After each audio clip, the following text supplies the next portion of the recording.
ಬಿಜೆಪಿಗೆ ಆನೆ ಬಲ. ಎಚ್.ಡಿ. ಕುಮಾರಸ್ವಾಮಿ ಅವರು ಉಪಚುನಾವಣಾ ಅಖಾಡಕ್ಕೆ ಎಂಟ್ರಿ.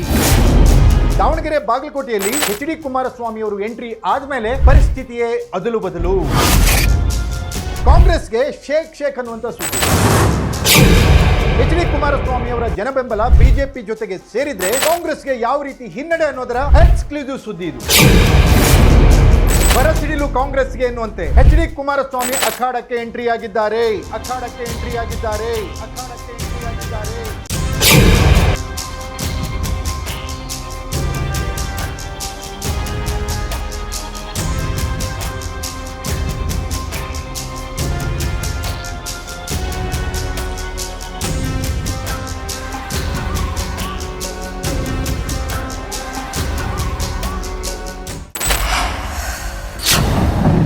ಲೇಡೀಸ್ ಅಂಡ್ ಜೆಂಟಲ್ಮೆನ್, ಬಿಜೆಪಿಗೆ ಆನೆ ಬಲ. ಎಚ್.ಡಿ. ಕುಮಾರಸ್ವಾಮಿ ಅವರು ಉಪಚುನಾವಣಾ ಅಖಾಡಕ್ಕೆ ಎಂಟ್ರಿ. ದಾವಣಗೆರೆ ಬಾಗಲಕೋಟೆಯಲ್ಲಿ ಎಚ್.ಡಿ. ಕುಮಾರಸ್ವಾಮಿ ಅವರು ಎಂಟ್ರಿ ಆದಮೇಲೆ ಪರಿಸ್ಥಿತಿಯೇ ಅದಲು ಬದಲು. ಕಾಂಗ್ರೆಸ್ಗೆ ಶೇಕ್ ಅನ್ನುವಂಥ ಸುದ್ದಿ. ಎಚ್.ಡಿ. ಕುಮಾರಸ್ವಾಮಿ ಅವರ ಜನಬೆಂಬಲ ಬಿಜೆಪಿ ಜೊತೆಗೆ ಸೇರಿದ್ರೆ ಕಾಂಗ್ರೆಸ್ಗೆ ಯಾವ ರೀತಿ ಹಿನ್ನಡೆ ಅನ್ನೋದರ ಎಕ್ಸ್ಕ್ಲೂಸಿವ್ ಸುದ್ದಿ ಇದು. ಎಚ್.ಡಿ. ಕುಮಾರಸ್ವಾಮಿ ಅವರು ಮನ್ಸ್ ಮಾಡಿದ್ರೆ 2028ಕ್ಕೆ ಕಿಂಗ್ ಮೇಕರ್ ಆಗೋದು ಪಕ್ಕ ಅನ್ನೋದರ ಎಕ್ಸ್ಪೋಸ್ಡ್ ಸುದ್ದಿ ಇದು. ಎಸ್, ಎಕ್ಸ್ಪೋಸ್ಡ್ ನಲ್ಲಿ ಎಕ್ಸ್ಕ್ಲೂಸಿವ್ ಡೀಟೇಲ್ಸ್ ಅನ್ನ ನಾನು ಕೊಡ್ತೀನಿ. ನೆಲ ಜಲ ಭಾಷೆಗಾಗಿ ಪ್ರಾಮಾಣಿಕ ಪತ್ರಿಕೋದ್ಯಮ, ನಾನು ಹೇಮಂತ್.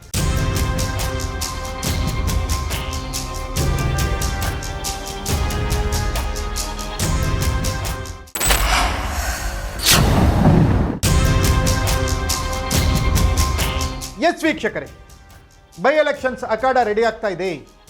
ದಾವಣಗೆರೆ ಮತ್ತು ಬಾಗಲಕೋಟೆಯಲ್ಲಿ ಉಪಚುನಾವಣೆ ಕಾವು ರಂಗೇರಿದೆ. ಅಭ್ಯರ್ಥಿಗಳು ಫೈನಲ್ ಆಗಿದ್ದಾರೆ. ಲಿಂಗಾಯತ್ ವರ್ಸಸ್ ಅಹಿಂದ ಅನ್ನುವಂಥ ಕಾಂಬಿನೇಷನ್ 2 ಕ್ಷೇತ್ರಗಳಲ್ಲಿ ವರ್ಕೌಟ್ ಆಗ್ತಾ ಇದೆ. ಲಿಂಗಾಯತ ಪ್ರಬಲ ಅಭ್ಯರ್ಥಿಗಳು ಗೆಲ್ತಾರಾ ಅಥವಾ ಬ್ಯಾಕ್ವರ್ಡ್ ಕಾಸ್ಟ್ನ ಅಭ್ಯರ್ಥಿಗಳು ವಿಜಯದ ಮಾಲೆಯನ್ನು ಧರಿಸ್ತಾರ ಅನ್ನೋದು ಸದ್ಯದ ಕುತೂಹಲ. ಆದರೆ ದಾವಣಗೆರೆಯಲ್ಲಿ ಲಿಂಗಾಯತ್ ಕ್ಯಾಂಡಿಡೇಟ್ ಸಮರ್ಥ ಶಾಮನೂರು ವಿರುದ್ಧ ಗಂಗಾಮತಸ್ಥ ಅಂಬಿಗ ಸಮುದಾಯದ ಶ್ರೀನಿವಾಸ್ ದಾಸ ಕರಿಯಪ್ಪ ಬಿಜೆಪಿಯಿಂದ ಸ್ಪರ್ಧಿಸಿದ್ರೆ, ಬಾಗಲಕೋಟೆಯಲ್ಲಿ ಪರಿಸ್ಥಿತಿ ಸ್ವಲ್ಪ ಉಲ್ಟಾ. ಅಲ್ಲಿ ಬಿಜೆಪಿಯಿಂದ ಲಿಂಗಾಯತ್ ಕ್ಯಾಂಡಿಡೇಟ್ ವೀರಣ್ಣ ಚರಂತಿಮಠ್ ಇದ್ದಾರೆ. ಕಾಂಗ್ರೆಸ್ನಿಂದ ಕುರುಬ ಕ್ಯಾಂಡಿಡೇಟ್ ಉಮೇಶ್ ಮೇಟಿ ಸ್ಪರ್ಧೆ ಮಾಡಿದ್ದಾರೆ. ಸ್ಟ್ರೈಟ್ ಫೈಟ್ ಇದೆ 2 ಕ್ಷೇತ್ರಗಳಲ್ಲೂ. ದಾವಣಗೆರೆಯಲ್ಲಿ SDPI ಮುಸ್ಲಿಂ ಅಭ್ಯರ್ಥಿಗಳು ಕಣದಲ್ಲಿ ಇನ್ನೂ ಇದ್ದಾರೆ. ಪೈಲ್ವಾನ್ನ ಆಪರೇಷನ್ ಮಾಡಿದರೂ ಕೂಡ ಮುಸ್ಲಿಮ್ರ ಆಪರೇಷನ್ ಮಾಡಲಿಕ್ಕೆ ದಾವಣಗೆರೆಯಲ್ಲಿ ಕಾಂಗ್ರೆಸ್ಗೆ ಸಾಧ್ಯ ಆಗ್ತಾ ಇಲ್ಲ. ಈಗಲೂ ಕೂಡ ಮುಸ್ಲಿಂ ಫ್ಯಾಕ್ಟರ್ ದಾವಣಗೆರೆಯಲ್ಲಿ ಕೆಲಸ ಮಾಡ್ತಾ ಇದೆ. ಆದರೆ ಬರಸಿಡಿಲು ಕಾಂಗ್ರೆಸ್ಗೆ ಎನ್ನುವಂತೆ ಎಚ್.ಡಿ. ಕುಮಾರಸ್ವಾಮಿ ಅಖಾಡಕ್ಕೆ ಎಂಟ್ರಿ ಆಗಿದ್ದಾರೆ.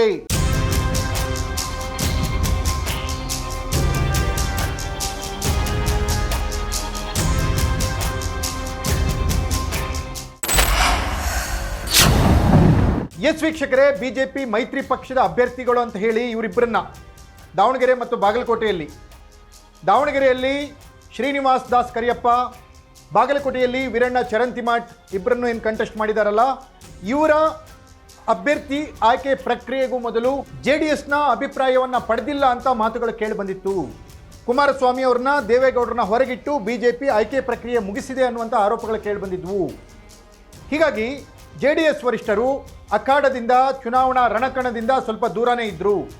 ಆದರೆ ಈಗ ಪರಿಸ್ಥಿತಿ ತಿಳಿಯಾಗಿದೆ. ಎಚ್.ಡಿ. ಕುಮಾರಸ್ವಾಮಿ ಅವರು ರೆಡಿಯಾಗಿದ್ದಾರೆ, ಅಖಾಡಕ್ಕೆ ಎಂಟ್ರಿ ಆಗ್ತಾ ಇದ್ದಾರೆ.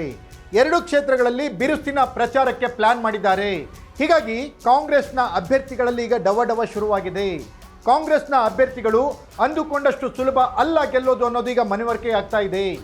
ಹಾಗಾಗಿ ಎಚ್.ಡಿ. ಕುಮಾರಸ್ವಾಮಿ ಅವರ ಎಂಟ್ರಿಯಿಂದ ಅಖಾಡ ಫುಲ್ ರಂಗೇರಿದೆ. ರಣರೋಚಕ ಘಟ್ಟದತ್ತ ಸಾಗ್ತಾ ಇದೆ. JDSನ ಎಚ್.ಡಿ. ಕುಮಾರಸ್ವಾಮಿ ಅವರು ಬಿಜೆಪಿ ಪರವಾಗಿ ಪ್ರಚಾರ ಮಾಡ್ತಿರೋದ್ರಿಂದ ಬಿಜೆಪಿ ಅಭ್ಯರ್ಥಿಗಳಿಗೆ ಆನೆ ಬಲ ಬಂದಂತಾಗಿದೆ.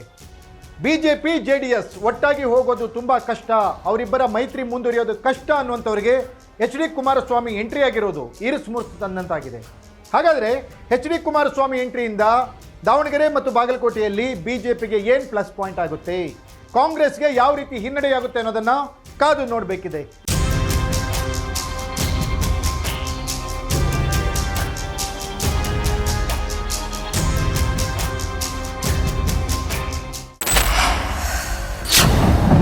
ಇದಾಗಿತ್ತು ಎಕ್ಸ್ಪೋಸ್ಡ್ ಸ್ಟೋರಿ. ನೆಲ ಜಲ ಭಾಷೆಗಾಗಿ ನೋಡ್ತಾ ಇರಿ ಫೋಕಸ್ ಟಿವಿ.